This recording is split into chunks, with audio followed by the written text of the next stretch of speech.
48 මොකද වුණේ?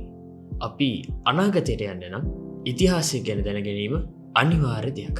මොකද නුග ගහක් රූස්සට හැදෙන්නේ ඒකේ මුල ශක්තිමත් වුණොත් විතරයි. ඉතින් අපි අද Think Lab YouTube channel එකෙන් කතා කරන්න යන්නේ 1948 ඉඳන් අද දවස දක්වා ශ්‍රී ලංකාවේ දේශපාලන පරිවර්තනය ගැන.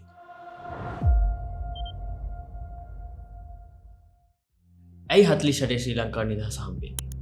ඒකට ප්‍රධාන හේතු වලට වඩා තියෙන්නේ වක්‍ර හේතු. දෙවල් ලෝක යුද්ධයේ ප්‍රතිඵල, ඉන්දියාවේ තිබ්බ කැරලි, ඒ වගේම එක්සත් ජාතික පක්ෂයේ තිබු වැඩපිළිවෙල. දෙවල් ලෝක යුද්ධය අවසන් වෙද්දී එංගලන්තයට සෑහෙන යුදමය හානි වෙලා තිබ්බා.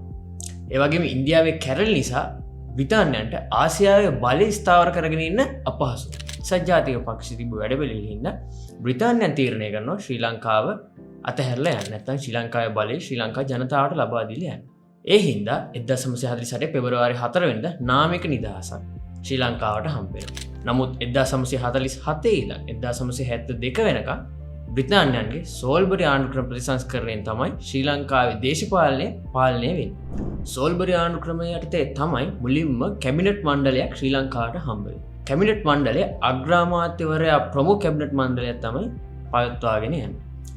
ආණ්ඩුකාරවරයා වෙනුවට ආණ්ඩුකාර ධූරය අහෝසි කරලා අග්‍ර ආණ්ඩුකාර ධූරය පවත්වාගෙන යනවා. ඒ වගේම අමාත්‍යවරුන්ට වැඩි බලතලයක් හිමි වෙනවා. රාජ්‍ය සේවා කොමිෂම හා අධිකරණ සේවා කොමිෂම් සභාව මේකෙදි ස්ථාපිත වෙනවා. සෝල්බරි ආණ්ඩුක්‍රමය යටතේ ද්විමාණ්ඩලික පාර්ලිමේන්තුව ශ්‍රී ලංකාවට හම්බ වෙනවා. ආසන 131ක. ඒක කොටස් දෙකකට බෙදෙනවා. මහජන මන්ත්‍රී මණ්ඩලය හා සෙනෙට් මන්ත්‍රී මණ්ඩලය කියන. මහජන මන්ත්‍රී මණ්ඩලය ආපහු කොටස් දෙකකට බෙදෙනවා. මහජන ඡන්දයෙන් 95 දෙනෙක් ආසන හිමි කරගන්න. අග්‍ර ආණ්ඩුකාරවරයා යටතේ නාමකරණයෙන් පුද්ගලයන් 6 දෙනෙක්ට ආසන හිමි වෙනවා. සෙනෙට් මන්ත්‍රී මණ්ඩලයෙන් අග්‍ර ආණ්ඩුකාරවරයා ආසන 15ක් නම් කරනවා. මහජන ඡන්දයෙන් පත් වුණු මන්ත්‍රීලාගේ ඡන්දයෙන් 15 දෙනෙක් ආසන වලට හිමිකම් කියනවා. ශ්‍රී ලංකාවේ දේශපාලන ඉතිහාසය ගැන කතා කරද්දී එක්සත් ජාතික පක්ෂය කියන්නේ ඉතාමත් වැදගත් පක්ෂයක්. 1946 සැප්තැම්බර් 11 වෙනිදා මේක පටන් ගන්න. කෙටියෙන් කිව්වොත් UNPA. ඩී.එස්. සේනානායක මහත්මයා සහ ඩී.බී. ජයතිලක මහත්මයාගේ පුරෝගාමිත්වයෙන් තමයි එක්සත් ජාතික පක්ෂය බිහි වෙන්නේ. එක්සත් ජාතික පක්ෂය කියන්නේ ධනවාදීන්ට මුල් තැන දීපු පක්ෂය. ව්‍යාපාරවලට මුල් තැන දීපු පක්ෂය. ඉතින් එක්සත් ජාතික පක්ෂයෙන් ඡන්දය ඉල්ලලා 1948 ඩී.එස්. සේනානායක මහත්මයා ශ්‍රී ලංකාවේ ප්‍රථම අගමැති බවට පත් වෙනවා.